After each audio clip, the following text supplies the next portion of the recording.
കേരള ഹൌസിലെ ബീഫ് റെയ്ഡിൽ വ്യാപക പ്രതിഷേധം. പോലീസ് നടപടി തെറ്റെന്ന് മുഖ്യമന്ത്രി. പ്രതിഷേധമറിയിച്ച് പ്രധാനമന്ത്രിക്ക് മുഖ്യമന്ത്രിയുടെ കത്ത്. കേരള ഹൌസിൽ എംപിമാരുടെ ധർണ. കേരള ഹൌസിൽ കയറാൻ ഡൽഹി പോലീസിന് അധികാരമില്ലെന്ന് അരവിന്ദ് കെജ്രിവാൾ.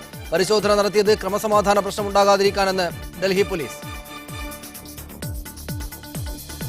ചന്ദ്രബോസ് വധക്കേസിലെ ഒന്നാം സാക്ഷി അനൂപ് വീണ്ടും മൊഴി മാറ്റി. നിസാം ചന്ദ്രബോസിനെ മർദ്ദിക്കുന്നത് കണ്ടുവെന്ന ആദ്യ മൊഴിയിൽ ഉറച്ചു നിൽക്കുന്നുവെന്ന് അനൂപ്. സാക്ഷികൾക്ക് ആവശ്യമെങ്കിൽ പോലീസ് സംരക്ഷണം നൽകുമെന്ന് രമേശ് ചെന്നിത്തല. വീടിനോട് ചേർന്ന കരിങ്കൽ ക്വാറിയിൽ വീഴുമെന്ന് ഭയന്ന് തിരുവനന്തപുരത്ത് ഒരമ്മ കുട്ടികളെ കെട്ടിയിട്ട് വളർത്തുന്നു. സംഭവം വെഞ്ഞാറമൂടിനടുത്ത് ആലന്തറയിൽ. ജില്ലാ കലക്ടറോട് റിപ്പോർട്ട് ആവശ്യപ്പെട്ടെന്ന് മന്ത്രി അടൂർ പ്രകാശ്.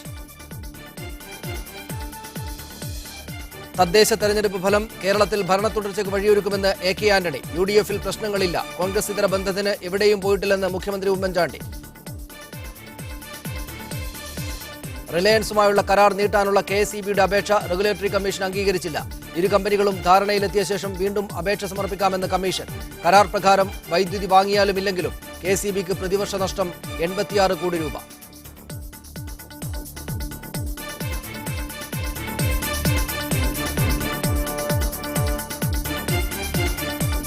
ചർച്ചകൾക്ക് മുമ്പ് ഇന്നത്തെ പ്രധാനപ്പെട്ട വാർത്തയിലേക്ക്. അടുക്കളയിൽ കയറുന്ന ഫാസിസം.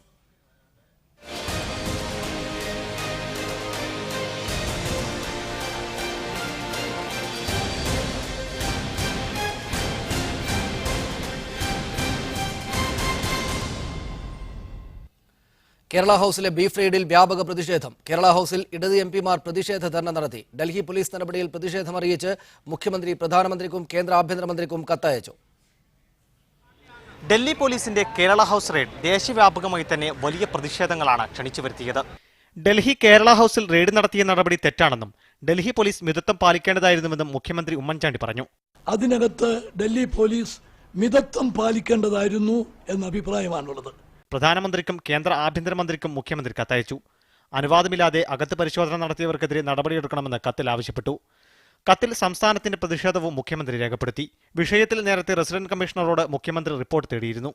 സംഘപരിവാർ ആക്രമണത്തിലും അതേ തുടർന്ന് കേരള ഹൌസിൽ ബീഫ് ഉൽപ്പന്നങ്ങൾ നൽകുന്നത് നിർത്തിവച്ച നടപടിയിലും പ്രതിഷേധിച്ച ഇടത് MPമാർ കേരള ഹൌസിൽ പ്രതിഷേധ ധർണ നടത്തി.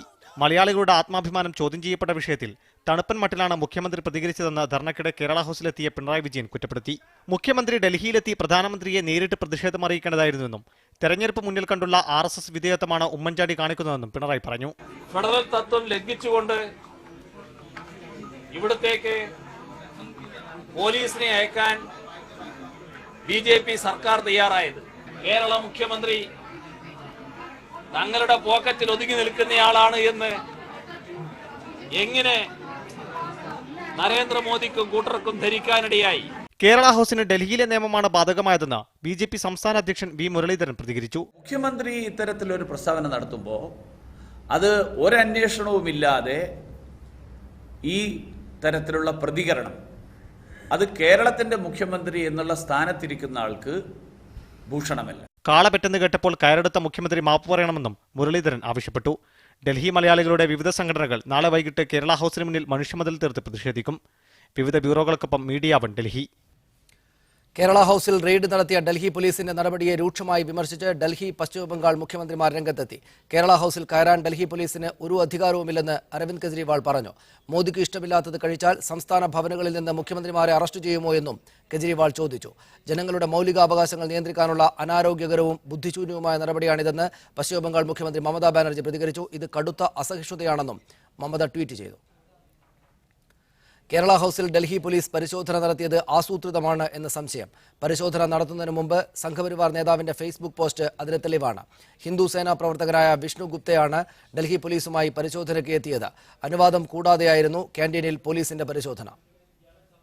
കേരള ഹൌസിൽ ബീഫ് പരസ്യമായി വിൽക്കുന്നുണ്ട്, നമുക്ക് കാണാം എന്ന പോസ്റ്റിന് ശേഷം മിനിറ്റുകൾക്കുള്ളിൽ ഡൽഹി പോലീസ് ക്യാന്റീനിൽ പരിശോധന നടത്തുകയായിരുന്നു. വിശ്വ ഹിന്ദു പരിഷത്ത് നേതാവ് പ്രതീഷ് വിശ്വനാഥാണ് ഫേസ്ബുക്ക് പോസ്റ്റ് ഇട്ടത്. VHP അധ്യക്ഷൻ പ്രവീൺ തൊഗാഡിയ, BJP അധ്യക്ഷൻ അമിത് ഷാ എന്നിവരുമായി അടുത്ത ബന്ധമുള്ളയാളാണ് Pratheesh. SNDP general secretary Vellappally Natesan പ്രധാനമന്ത്രിയുമായി കൂടിക്കാഴ്ച നടത്തിയപ്പോഴും പ്രതീഷ് സജീവ സാന്നിധ്യമായിരുന്നു. മാട്ടിറച്ചിക്ക് നിരോധനമില്ലെന്നിരിക്കെ ഗോമാംസം വിൽക്കുന്നുണ്ടെന്ന് തെറ്റിദ്ധരിപ്പിച്ചാണ് കേരള ഹൌസ് ക്യാന്റീനിൽ ഡൽഹി പോലീസിന്റെ റെയ്ഡ് നടത്തിയത്. മുൻകരുതലെന്ന നിലയ്ക്കാണ് പരിശോധന നടത്തിയതെന്ന് ഡൽഹി പോലീസ് കമ്മീഷണർ BS ബസിയുടെ പ്രസ്താവന. देखिए मुझे इसकी कोई जानकारी नहीं है. देखिए ये कॉल आई थी क्योंकि ये कॉल किसी इस प्रकार के व्यक्ति के द्वारा दी गई थी जो पहले नोटिस में आया है for taking law into his own hand. तो इसलिए वहाँ के स्टाफ को वहाँ जाकर अलर्ट किया गया. എന്നാൽ ഇത് സംഭവത്തിന് വെള്ളപൂശാനുള്ള ശ്രമമായി വേണം കാണാൻ. ഫെഡറൽ സംവിധാനമുള്ള രാജ്യത്ത് അനുമതിയില്ലാതെ ഒരു സംസ്ഥാനത്തിന്റെ ഔദ്യോഗിക വസതിയിൽ ഒരു ഫോൺ വിളിയുടെ പശ്ചാത്തലത്തിൽ 30ഓളം പോലീസുകാരുടെ സംഘം പരിശോധന നടത്തിയതിനെ ന്യായീകരിക്കുകയാണ് യഥാർത്ഥത്തിൽ പോലീസ് കമ്മീഷണർ. നേരത്തെ ജമ്മു കശ്മീർ MLA എഞ്ചിനീയർ റഷീദിന്റെ ദേഹത്ത് കരിയോലൊഴിച്ചതും മുതിർന്ന സുപ്രീം കോടതി അഭിഭാഷകൻ പ്രശാന്ത് ഭൂഷണിനെ കയ്യേറ്റം ചെയ്തതും ഹിന്ദുസേന പ്രവർത്തകനായ വിഷ്ണു ഗുപ്തയായിരുന്നു. ഇത്തരത്തിൽ സംഘടിതമായ നീക്കമായിരുന്നു കേരള ഹൗസ് ക്യാന്റീനിൽ വിളമ്പുന്ന ഭക്ഷണത്തിനെതിരെ നടന്നത്. അതിന്റെ തുടർച്ചയെന്നോണം മാട്ടിറച്ചി വിഭവങ്ങൾ വിളമ്പാൻ ക്യാന്റീൻ തയ്യാറായില്ലെന്നതും ശ്രദ്ധേയമാണ്. ഗോവധവും ഗോമാംസ വിതരണവും തുടങ്ങിയ വിഷയങ്ങൾ സജീവ ചർച്ചയാക്കി കേരളത്തിലെ ജനങ്ങളിലും ഭീതി പടർത്തുക എന്ന ലക്ഷ്യത്തോടെയാണ് ഇത്തരം സംഭവങ്ങൾ അരങ്ങേറുന്നതെന്ന് വേണം മനസ്സിലാക്കാൻ.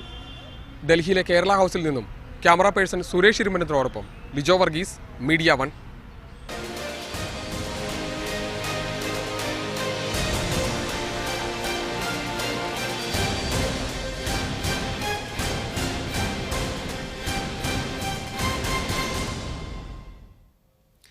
ഇനി സ്പെഷ്യൽ എഡിഷൻ ഇന്നത്തെ ചർച്ചാ വിഷയത്തിലേക്ക്. ചന്ദ്രബോസ് വധക്കേസിലെ ഒന്നാം സാക്ഷി അനൂപ് കോടതിയിൽ വീണ്ടും മൊഴി മാറ്റി. നിസാമിനെതിരെ മജിസ്ട്രേറ്റിന് നൽകിയ മൊഴിയിൽ ഉറച്ചു നിൽക്കുന്നതായി അനൂപ് കോടതിയിൽ പറഞ്ഞു. നിസാമിന്റെ സഹോദരൻ റസാഖ് ഭീഷണിപ്പെടുത്തിയതുകൊണ്ടാണ് കൂറുമാറിയത് എന്ന് ആണ് അനൂപിന്റെ വിശദീകരണം. അനൂപിന്റെ വിസ്താരം തുടരും. ചന്ദ്രബോസ് വധക്കേസിലെ സാക്ഷികളെ സ്വാധീനിക്കാൻ നിസാം ശ്രമിക്കുന്നുവെന്ന പ്രോസിക്യൂഷൻ ആരോപണത്തെ സാധൂകരിക്കുന്നതാണ് അനൂപിന്റെ മൊഴി. നിസാം നിരപരാധിയാണെന്ന് താൻ പറഞ്ഞത് കളവായിരുന്നു. ശോഭ സിറ്റിയിൽ വെച്ച് നിസാം ചന്ദ്രബോസിനെ മർദ്ദിക്കുന്നതിനും കാറിടിപ്പിച്ച് കൊലപ്പെടുത്താൻ ശ്രമിക്കുന്നതിനും ദൃക്സാക്ഷിയായിരുന്നു. മജിസ്ട്രേറ്റിന് നൽകിയ രഹസ്യമൊഴിയിൽ ഉറച്ചു നിൽക്കുന്നു. നിസാമിന്റെ സഹോദരൻ റസാഖ് ഭീഷണിപ്പെടുത്തിയതിനെ തുടർന്നാണ് ആദ്യം കൂറുമാറിയത്. കുറ്റബോധം മൂലമാണ് ഇപ്പോൾ സത്യം പറയുന്നതെന്നും അനൂപ് പറഞ്ഞു. ചന്ദ്രബോസിനെ മർദ്ദിക്കാൻ ഉപയോഗിച്ച ബാറ്റണും ഇടിച്ച ഹമ്മറും അനൂപ് തിരിച്ചറിഞ്ഞു. സാക്ഷികളെ സ്വാധീനിക്കാൻ ശ്രമിച്ച നിസാമിന്റെ സഹോദരൻ റസാഖിനെതിരെ കേസെടുക്കണമെന്ന് പ്രോസിക്യൂഷൻ ആവശ്യപ്പെട്ടു. ആദ്യ മൊഴിയിൽ ഉറച്ചുനിന്ന അനൂപിനെ കോടതി വളപ്പിൽ നാട്ടുകാരും ചന്ദ്രബോസിന്റെ ബന്ധുക്കളും ചേർന്ന് സ്വീകരിച്ചു. മീഡിയ 1 തൃശൂർ. മുൻ DGP ശ്രീ ജേക്കബ് പുന്നൂസ് തിരുവനന്തപുരത്ത് ഈ ചർച്ചയിൽ പങ്കെടുക്കാനായുണ്ട്. അഡ്വക്കേറ്റ് രാജേന്ദ്രൻ നായർ നിയമവിദഗ്ധൻ, അദ്ദേഹം കൊച്ചി സ്റ്റുഡിയോയിൽ. ആം ആദ്മി പാർട്ടിയുടെ നേതാവ് ശ്രീ CR നീലകണ്ഠൻ വയനാട് സ്റ്റുഡിയോയിൽ. ചന്ദ്രബോസിന്റെ ബന്ധു ശ്രീ ധനേഷ് തൃശൂർ സ്റ്റുഡിയോയിലുമായി ഈ ചർച്ചയിൽ പങ്കെടുക്കുന്നു. ആദ്യം ശ്രീ ജേക്കബ് പുന്നൂസ്, ഇത്ര പ്രമാദമായ കേസ്, അതിലെ ഏറ്റവും പ്രധാനപ്പെട്ട സാക്ഷിയെ, അയാളുടെ കുടുംബത്തെ കൊല്ലുമെന്ന് പറഞ്ഞ് ഭീഷണിപ്പെടുത്തി മൊഴി മാറ്റിക്കുന്നു. ഇപ്പോൾ പോലും ഇതൊക്കെ സാധിക്കുന്നുണ്ട് എന്നത് നമ്മുടെ സംവിധാനങ്ങളുടെ, എന്ന് വെച്ചാൽ പോലീസ് അടക്കമുള്ള സംവിധാനങ്ങളുടെ വലിയ വീഴ്ചയല്ലേ കാണിക്കുന്നത്? അങ്ങനെ ഒരു വലിയ വീഴ്ചയായിട്ട് നമുക്ക് കാണാൻ കഴിയുകയില്ല. പോലീസ് ഇക്കാര്യത്തിൽ വളരെയധികം താല്പര്യമെടുത്തിട്ടുണ്ട്. ഈ പ്രതിയായിട്ടുള്ള ആള് കഴിഞ്ഞ 9 മാസമായിട്ട് ജയിലിൽ നിന്ന് പുറത്തു വന്നിട്ട് പോലുമില്ല. അക്കാര്യം നമ്മൾ മനസ്സിലാക്കണം. അതിന് പോലീസ് ഉപയോഗിക്കുന്ന പ്രധാന ആർഗ്യുമെന്റ് കോടതിയിലുള്ളത് പുറത്തു വന്നാൽ ഇദ്ദേഹം പ്രതികളെ സ്വാധീനിക്കാൻ ശ്രമിക്കുമെന്ന് തന്നെയാണ്. അത് പോലീസിന്റെ സുപ്രീം കോടതി വരെ പോലീസ് പോയിട്ട് പോലീസിന്റെ കാര്യം പറഞ്ഞ് സുപ്രീം കോടതിയെ വരെ ബോധ്യപ്പെടുത്താൻ പോലീസിന് സാധിച്ചു. അപ്പോൾ പോലീസിന്റെ ഭാഗത്തു നിന്ന് ബോധപൂർവമായ ഒരു വീഴ്ച ഉണ്ടായി എന്നെനിക്ക് കരുതാൻ നിർവാഹമില്ല. പക്ഷേ പല കാര്യങ്ങളിലും ഒരു മനുഷ്യന്, പണക്കാരനായ ഒരു മനുഷ്യന്, ശതകോടീശ്വരനായ ഒരു മനുഷ്യന് ധാരാളം ബന്ധുക്കൾ കാണും. ഈ ബന്ധുക്കൾ പല രീതിയിൽ അവരുടെ ബന്ധുക്കളെ സഹായിക്കാൻ ശ്രമിക്കും. അതിനെതിരായിട്ട് പ്രതിരോധിക്കാൻ പോലീസിന്റെ പക്കലുള്ള സംവിധാനങ്ങൾ വളരെ കുറവാണ്. നിയമപരമായിട്ട് വേണമല്ലോ പോലീസ് എല്ലാ കാര്യത്തിലും ഇടപെടേണ്ടത്. നിയമവിരുദ്ധമായിട്ട് പോലീസിന് ഇടപെടാൻ പറ്റില്ല. മറ്റ് ആളുകളുടെ സ്വാതന്ത്ര്യം ഇല്ലാതാക്കാൻ പോലീസിന് പറ്റില്ല. വെറുതെ ആളുകളുടെ ഫോണും മറ്റും ഇന്റർഫിയർ ചെയ്യാൻ ആളുകൾക്ക് പറ്റില്ല. മറ്റുള്ളവരുടെ സഞ്ചാര സ്വാതന്ത്ര്യം ഇല്ലാതാക്കാൻ പറ്റില്ല. ഒരു പ്രതിയുടെ ബന്ധുവിനെ നിയന്ത്രിക്കാനുള്ള ഒരു നിയമ വ്യവസ്ഥ നമ്മുടെ നാട്ടിൽ ഇപ്പോൾ നിലവിലില്ല. അല്ലെങ്കിൽ ഈ അനൂപ് പരാതി പറയണമായിരുന്നു. അനൂപ് പരാതി പറയുകയാണ് ഇയാൾ എന്നെ ഭീഷണിപ്പെടുത്താൻ ശ്രമിക്കുന്നത്, ഞാൻ പോലീസ് തീർച്ചയായിട്ടും നടപടിയെടുക്കുമായിരുന്നു. ഒരു പ്രതിയുടെ ബന്ധുവാണ് എന്നുള്ള കാര്യം വെച്ച് അയാളുടെ സഞ്ചാര സ്വാതന്ത്ര്യം നിഷേധിക്കാനോ ഒന്നും ഉള്ള ഒരു വകുപ്പില്ല. അതുകൊണ്ട് ഇതിനെ പോലീസിന്റെ വീഴ്ചയായിട്ട് കാണണ്ട. പക്ഷെ നമ്മൾ മനസ്സിലാക്കേണ്ടത്, ഇന്നലെ നടന്ന സംഭവത്തിനെതിരായിട്ട് ഈ കേരള സമൂഹം ഒന്നായിട്ട് പ്രതികരിച്ചതിന്റെ ഫലമായിട്ട് ഇന്നലെ ആ കള്ളസാക്ഷി പറഞ്ഞ ആള് തന്നെ ഇന്ന് മാറി പറഞ്ഞു എന്നുള്ളത് വളരെ പ്രസക്തമായിട്ടുള്ള ഒരു സംഗതിയാണ്. തീർച്ചയായും ശ്രീ ജേക്കബ് പുന്നൂസ്, അങ്ങേയറ്റം അഭിനന്ദനാർഹമായ ജോലി തന്നെയാണ് സ്വാഭാവികമായും ഈ കേസിൽ പോലീസ് തുടരുന്നത് എന്നും എന്നും വ്യക്തം ഒക്കെ തന്നെയാണ്. പക്ഷേ അപ്പോൾ തന്നെയും അനൂപിന് അദ്ദേഹത്തിൻ്റെ പരാതി എന്ന് വെച്ചാൽ ഈ പണക്കാരായിട്ടുള്ള ബന്ധുക്കളെ ഞാൻ ഭയക്കുന്നുണ്ട് എന്ന കാര്യം പോലീസിനോട് പറയാൻ തോന്നാത്ത വിധമുള്ള ഒരു ഇൻസെക്യൂരിറ്റി ഫീലിംഗ് എങ്ങനെയാണ് ഉണ്ടാകുന്നത്? അക്കാര്യത്തിൽ പോലീസിൽ നിന്ന് വേണ്ട സംരക്ഷണം, പോലീസിനേക്കാൾ മുകളിലാണ് ഈ സമ്പന്നരായ ബന്ധുക്കൾ, അയാൾക്ക് എന്തും ചെയ്യാൻ കഴിയും എന്ന തോന്നലിലേക്ക് എത്തുന്നു എന്നത് ഏത് വിധത്തിലാണ് നമുക്ക് പരിഹരിക്കാനാവുക? ഇതിൽ മനസ്സിലാക്കേണ്ടത് ഒരു വ്യക്തിയുടെ സ്വാർത്ഥ മോഹം, അയാൾക്ക് സമ്പന്നനാകണമെന്നുള്ള മോഹം, അത് പൂർത്തീകരിക്കാൻ സമ്പന്നനായ മറ്റൊരു മനുഷ്യൻ തയ്യാറാകുന്നു. രണ്ട് കാര്യങ്ങൾ വേണം. അല്ലാതെ ഒരു സമ്പന്നനാകാനുള്ള ഒരാളുടെ മോഹം, കാറിൽ കയറാനുള്ള ഒരു മോഹം, നല്ല ജീവിതത്തിൽ നയിക്കാനുള്ള ഒരാളുടെ മോഹം, ആ മോഹവും വേറൊരു സമ്പന്നനായ ഒരു മനുഷ്യൻ ഇതെല്ലാം പൂർത്തീകരിച്ചു തരാം, നീ എനിക്ക് വേണ്ടി ഇതൊക്കെ ചെയ്താൽ മതി, ഇത് നമ്മുടെ നാട്ടിൽ നിലനിൽക്കുന്ന ഒരു സാമൂഹിക യാഥാർത്ഥ്യമാണ്. ഈ സാമൂഹിക യാഥാർത്ഥ്യം കോടതിയിൽ കള്ളസാക്ഷി പറഞ്ഞാലും വേണ്ടില്ല, കൂട്ടുകാരന് കൂടെ ജോലി ചെയ്യുന്ന ആളിൻ്റെ ജീവൻ ഇല്ലാതായ സംഭവത്തെക്കുറിച്ച് ആ കൂട്ടുകാരനെ തള്ളിപ്പറഞ്ഞാലും വേണ്ടില്ല. ഏത് കാര്യത്തിലാണെങ്കിലും എനിക്ക് പണം ഉണ്ടാകണമെന്നൊരു ചിന്താഗതി നമ്മുടെ നാട്ടിൽ വളരെയധികം ആളുകളുടെ മനസ്സിലുണ്ട്. അതാണ് ഇതിൻ്റെ ഒരു പ്രധാന കാര്യം. അതിനെ പ്രതിരോധിക്കാൻ പോലീസ് കാര്യങ്ങൾ ചെയ്യണമെന്നുള്ളത് ശരിയാണ്.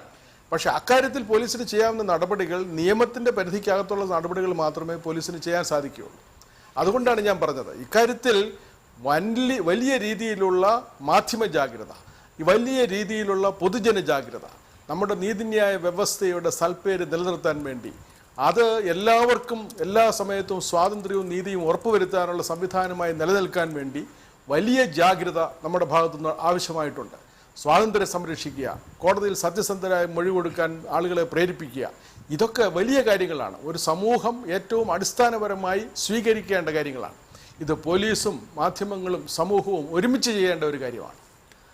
തിരിച്ചു വരാം താങ്കളിലേക്ക്. അഡ്വക്കേറ്റ് രാജേന്ദ്രൻ നായർ, അദ്ദേഹം ഇന്നിപ്പോൾ ആദ്യ മൊഴിയിലേക്ക് എന്ന് വെച്ചാൽ സത്യമെന്ന് എല്ലാവരും വിശ്വസിക്കുന്ന ആദ്യത്തെ മൊഴിയിലേക്ക് അദ്ദേഹം എത്തിച്ചേർന്നിരിക്കുന്നു, തിരിച്ചു വന്നിരിക്കുന്നു, ശരി തന്നെ. പക്ഷേ അദ്ദേഹത്തിൻ്റെ ഈ 2 തവണയായിട്ടുള്ള മൊഴിമാറ്റം കേസിൽ അദ്ദേഹത്തിൻ്റെ മൊഴിയെ ദുർബലപ്പെടുത്തും. സ്ഥിരതയില്ലാത്ത സാക്ഷി എന്ന നിലക്ക് പൊതുവിൽ അദ്ദേഹത്തിൻ്റെ കോടതിക്ക് മുമ്പായിട്ടുള്ള ഇടപെടലിനെ ദുർബലപ്പെടുത്തും. അത് ആത്യന്തികമായി പ്രതിഭാഗത്തിന് ഗുണം ചെയ്യും എന്നുകൂടെ പറയുന്നുണ്ട് ആളുകൾ. ആ അർത്ഥത്തിൽ കേസിനെ ഏതെങ്കിലും വിധത്തിൽ ദോഷകരമായി ബാധിക്കുന്ന നടപടികളാണോ ഇന്നലെയും ഇന്നുമായി ഉണ്ടായത്?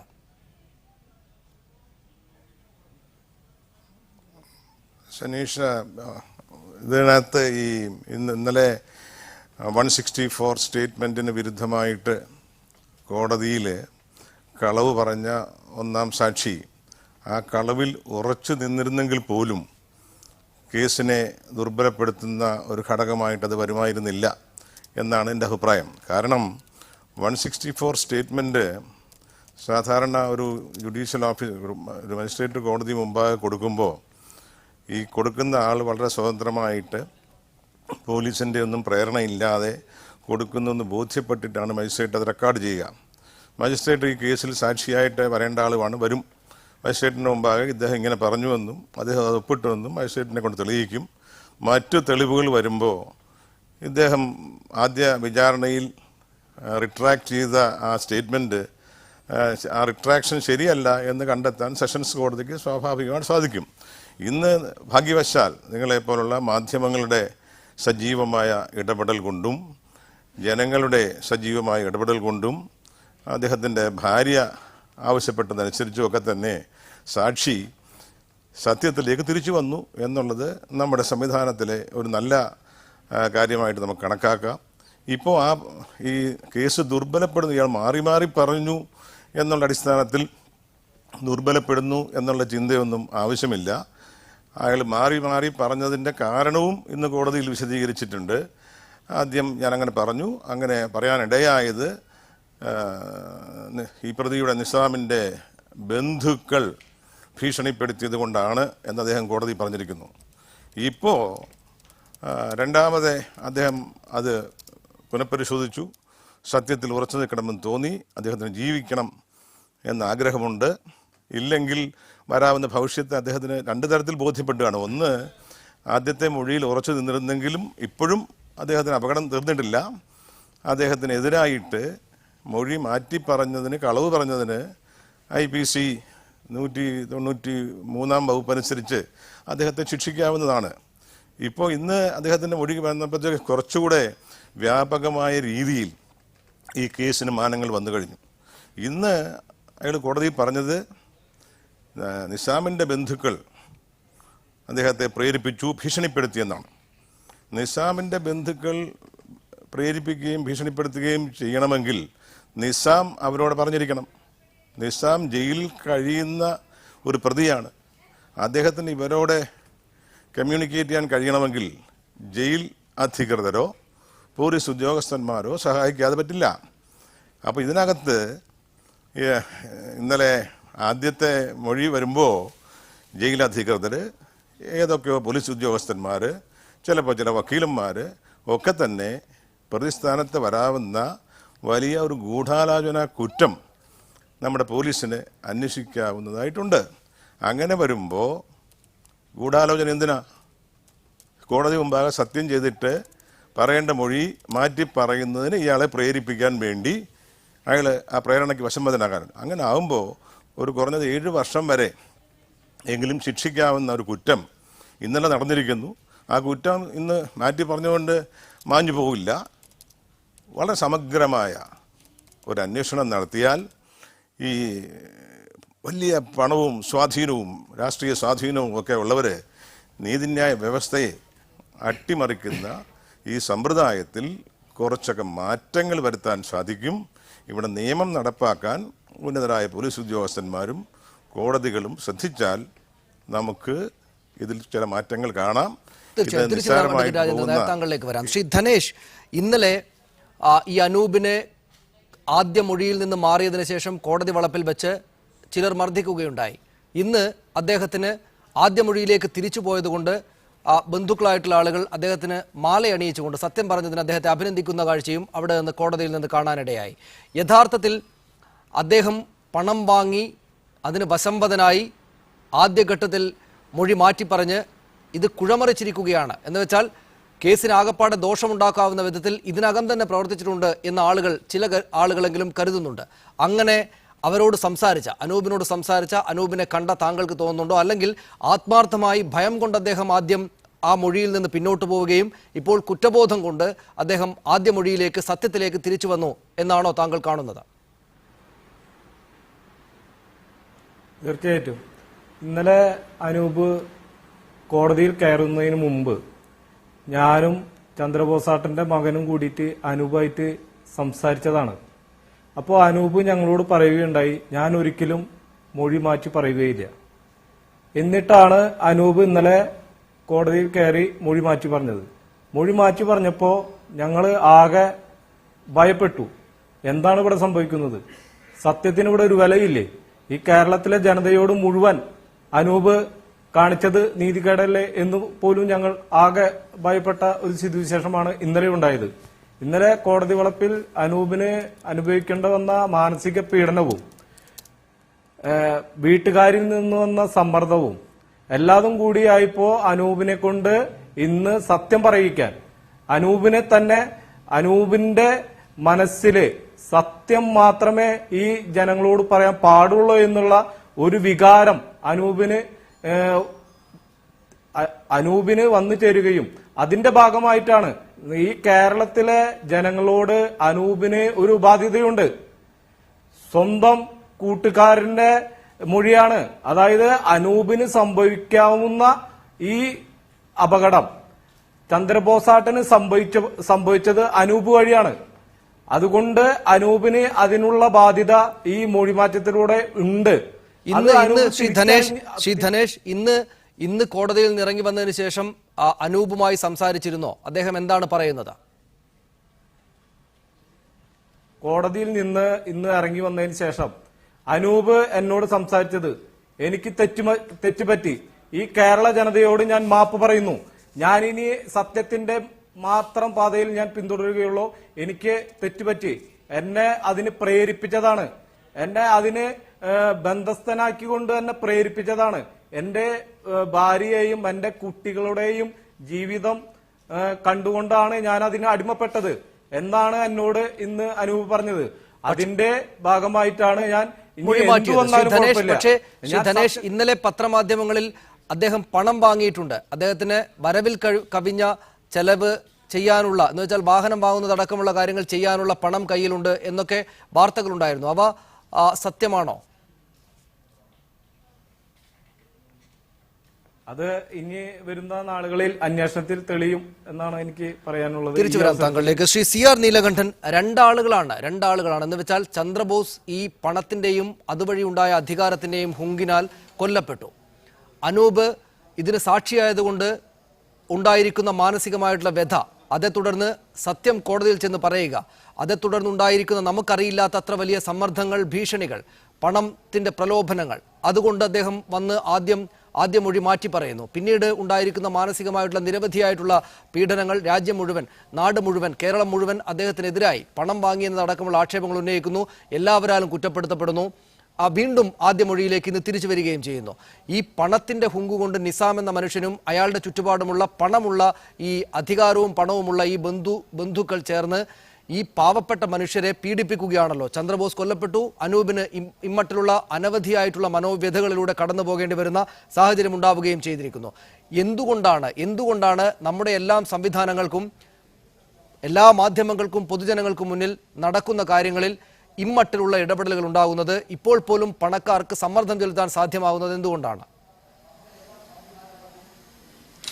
ഇത് ഈ കേസ്, ഹിഷാമിന്റെ ചന്ദ്രബോസ് വധക്കേസ് തുടക്കം മുതൽ തന്നെ നമുക്കറിയാവുന്നത്, ഹിഷാമിന് വലിയ പിൻബലം രാഷ്ട്രീയ സാമൂഹ്യ മണ്ഡലങ്ങളിൽ നിന്നുണ്ട്. പക്ഷേ നേരത്തെ പലരും പറഞ്ഞതുപോലെ കേരളത്തിന്റെ സമൂഹം, മാധ്യമങ്ങൾ, പൊതുസമൂഹം വല്ലാതെ ഉണർന്ന് പ്രവർത്തിച്ച് ഇടപെട്ടത് കൊണ്ട് മാത്രമാണ് ഈ കേസ് ഇത്രയും മുമ്പോട്ട് പോയത് എന്നറിയാൻ ഒരു വിഷമവുമില്ല. ഇത്ര മൃഗീയമായൊരു മനുഷ്യൻ കൊല്ലപ്പെട്ടിട്ടും അതിനെ ന്യായീകരിക്കാനും അതിനെ സംരക്ഷിക്കാനും വൻതോതിൽ പണം ഇറങ്ങി എന്ന കാര്യത്തിൽ ഒരു തർക്കവുമില്ല. രാഷ്ട്രീയ നേതൃത്വം വളരെ ദുർബലമായിട്ടാണ് ഇത്തരം ഒരു കേസിനോട് പ്രതികരിച്ചത്. ലോക്കൽ ചില പ്രതികരണങ്ങൾ ഉണ്ടായതൊഴിച്ചാൽ വളരെ അപൂർവമായി പ്രതികരിച്ചുള്ളൂ. ഒരു ഗതിയുമില്ലാതെ വന്നപ്പോൾ വല്ലാതെ സമൂഹം മുമ്പോട്ട് വന്നപ്പോഴാണ് ശക്തമായ ഒരു പ്രതികരണം യഥാർത്ഥത്തിൽ പോലീസിന്റെ ഭാഗത്തുനിന്നുണ്ടായത്. പോലീസ് നേരത്തെ അദ്ദേഹം DGP പറഞ്ഞതുപോലെ വളരെ കറക്റ്റാണ്. പോലീസ് വളരെ നന്നായി കേസ് അന്വേഷിച്ചു. കേസ് വളരെ മുമ്പോട്ട് പോയി.